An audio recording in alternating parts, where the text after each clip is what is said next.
તો જય માતાજી મિત્રો, સ્વાગત છે તમારા આજના એક નવા બ્લોગની અંદર. જો કાલનો બ્લોગ તમે ના જોતા આવજો અને આજના બ્લોગમાં પણ આપણને સપોર્ટ કરજો. તો મિત્રો આપણે સદીમાં મંદિરે આવી જઈએ છીએ. દર્શન કરી લો તમે, કોમેન્ટમાં જય સદીમાં જય છોમાં જય માં કાળીમાં લખી દેજો. તો મિત્રો આપણે સદીમાં મંદિરનું કામકાજ જુઓ. આપણો સદીમાનું ચાવણનું માં કાળીમાનું મંદિર કાલના બ્લોગમાં બતાવ્યા. આપણા પગથિયું નવું બનાવ્યું છે અને માર્બલ લગાવી દીધા છે અંદર. જો કે આ બે મંદિરમાં નેચરની સાઈડમાં અને આગળની સાઈડમાં માર્બલ લગાવવા બાકી છે, લગાવવાના છે. જો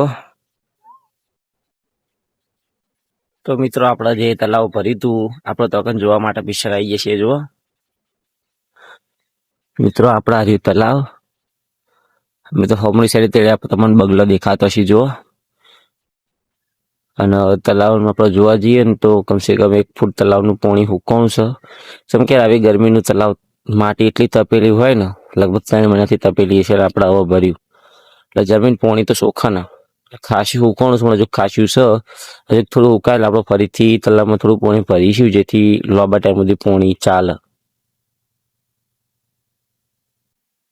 તો મિત્રો તલાવમાં તમે પાણી તો જોઈ લીધું, પણ એક્ટિવા ઉપર શેપટ મારાથી નહીં જોવાતી. આ શેપટ જે તમને દેખાય ને, આ આપણો જે વરસાદ આવે ને, દર વરસાદના લીધે બહુ શેપટ ઉડેલી છે, બહુ ડાકા પડેલા છે. તો આપણે હેડ ઊંચી જઈએ અત્યારે અને એક્ટિવા મસ્ત ને ફર્સ્ટ ક્લાસ ધોતા આવીએ. તો ફાઇનલી મિત્રો આપણે ઓએનજીસી આવી જઈએ. જો આપણે હોમ ઓએનજીસી ને આપણે પાણીની ચકલી જે ચાલુ છે, આપણે નળી લોબી લગાવી દીધી છે. તો મિત્રો ફાઇનલી આપણે એક્ટિવા તો દિવસે જોવા પાણીથી નેતર પેતર કરી નાખીએ, પણ મજબૂત એક્ટિવા સાફ કરી નાખીએ આપણે એકદમ ક્લીન ચકાચક. તો આપણે પાણી બંધ કર્યું એથી ઘરે જઈએ. તો મિત્રો 5:30 વાગી જશે અને આપણે અમરનાથ મંદિરે આવી જાય છીએ. ચમાયા છીએ ખબર જ હશે, આપણે ઠંડુ પાણી ભરવા માટે હોયથી ચમક કારીગરો જોડે પાણી પતી ગયું હતું, તે માટે આપણે પાણી ભરવા આવ્યા છીએ. જુઓ